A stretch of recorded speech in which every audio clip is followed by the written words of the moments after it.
Kembali lagi di Santai Berfaedah, series terbaru dari Safda. Nah, kita sekarang masuk Ustaz ke bagian ini mungkin agak sedikit lebih fokus lagi Ustaz, itu hukuman. Had dalam syariat Islam itu bagaimana Ustaz? Bagi para pelakunya Ustaz? Nah, para pelaku anarkisme ya, hukuman dalam Islam tuh macam-macam. Jadi dalam Islam itu ada kaidah al-itlafu yastawi fihi al-muta'ammid wal jahil wan nasi. Namanya ganti rugi karena merusak suatu benda itu berlaku sama orang yang sengaja, orang yang lupa, atau orang yang jahil. Sengaja, lupa, jahil. Maksudnya apa? Dia nggak sengaja nih ngerusak barang orang, sengaja nggak sengaja tetap harus ganti. Dia lupa nggak lupa tetap harus ganti. Apalagi yang sengaja ngelihat dirusak segala macam, dia tambah lagi harus ganti. Bedanya yang sengaja sama yang lupa atau yang nggak tahu, yang sengaja dapat dosa. Nah, udah suruh ganti rugi, dapat dosa pula double. Kalau yang karena nggak tahu dia ngerusak barang orang, cuma suruh ganti rugi, dosa sih enggak. Nah, ya, makanya ini salah satu hukumannya gitu loh. Dan namanya hak manusia, ini kan hak manusia, menjarah itu kan curi barang orang kan. Mencuri ya kita tahu hukumnya dalam Islam, namanya orang mencuri kalau udah sampai kadarnya tangannya harus dipotong.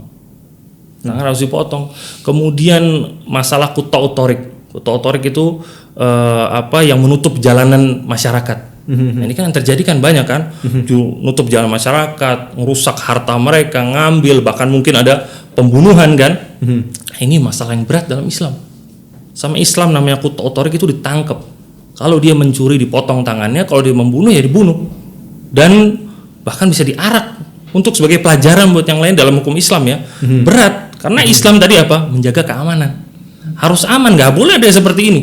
Nah, ini kita lihat jalanan orang ditutup, dipasang ban, dibakar, orang-orang nggak bisa lewat. Orang yang nggak bisa lewat mobilnya dirusak. Salah apa itu orang? Nggak ada salah, mobilnya dirusak segala macam, akhirnya ngelukain orang. Ini kan parah banget. Nah, makanya hukumnya bahaya. Dan namanya hak manusia itu nggak bakal bisa hilang sampai ke akhirat. Jadi tetap harus dibayar, ya cepat atau lambat di dunia atau di akhirat. Dia nggak bayar haknya di dunia, haknya orang lain, ya berarti dia bayar di akhirat. Dia ada utang misalnya, kita tahu nama utang nggak bakal habis. Kalau hutang di sini nggak dibayar, ya bayarnya di akhirat. Di akhirat nggak bisa bayar pakai duit, nggak bisa pakai harta. Bayarnya pakai apa? Pahala kita kasih ke dia. Kayak hadis muflis Ustaz ya? Iya, kayak hadis muflis kan. Pahala kita kasih ke dia. Ketika pahala kita udah habis apa? Dosanya dia pindah ke kita. Nah, ini ketika zolimin orang. Jadi mumpung masih di dunia, jangan pernah zolimin orang sekecil apapun. Pernah nyakitin hati orang, pernah gibain orang, minta maaf. Nyakitin hati orang dengan lisan, minta maaf. Apalagi ngerusak barang orang, ngejarah barang orang. Nah, ini lebih parah lagi makanya. Berat makanya masalah kayak gini. Mungkin kita kembali ke video tadi bahwa tuh ketika orang-orang kumpul gitu, mungkin tadi saya bilang menutup jalan orang kan.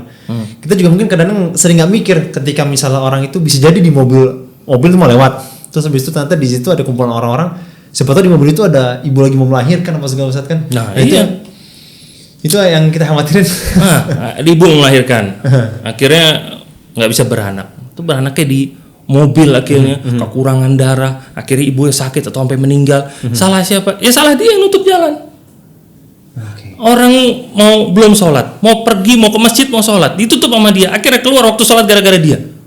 Dia juga kan. Terus kalau ada orang sakit, habis tabrakan ambulan di situ mau lewat, gara-gara ditutup, akhirnya yang sakit meninggal misalkan. Macam-macam, salahnya dia, salahnya siapa lagi? Nah, ini bahaya makanya hal kayak gini bisa buntutnya kemana-mana makanya. Nah, kita lihat aja di Islam, Nabi SAW itu bilang di antara bentuk keimanan apa? Al-imanu bid'un wa sab'una syu'bah. Iman itu ada 70 lebih cabangnya. Yang paling tinggi itu perkataan la ilaha illallah, dan yang paling rendah apa? Imatatul adza anit thoriq, menyingkirkan gangguan dari jalanan. Gangguan tuh suruh dipinggirin, bukan suruh dibuat. Nah, bukan suruh malah dibuat, bikin ban ini rame-rame. Gimana ini kayak begini? Bukan orang Islam yang benar nggak kayak begini makanya. Masya Allah. Padahal kalau misalnya mesti nilai duri kecilnya mesti bisa dipindahin Ustaz ya? Nah ini makanya duri yang kecil aja harus dipindahin. Kita dapat pahala ketika menyingkirkan gangguan-gangguan ini. Nah ini malah bikin gangguan di situ, ngerusak orang, bikin orang nggak mau keluar dari rumahnya gara-gara takut sama orang-orang ini, ngerusak di mana-mana. Antum mungkin dulu ngerasain waktu beberapa tahun yang lalu ketika ada kerusuhan besar-besaran, rusak, dijarah segala macam, itu orang-orang benar-benar dalam rumah semuanya, nggak mau keluar, takut sama mereka ini. Nah ini gimana?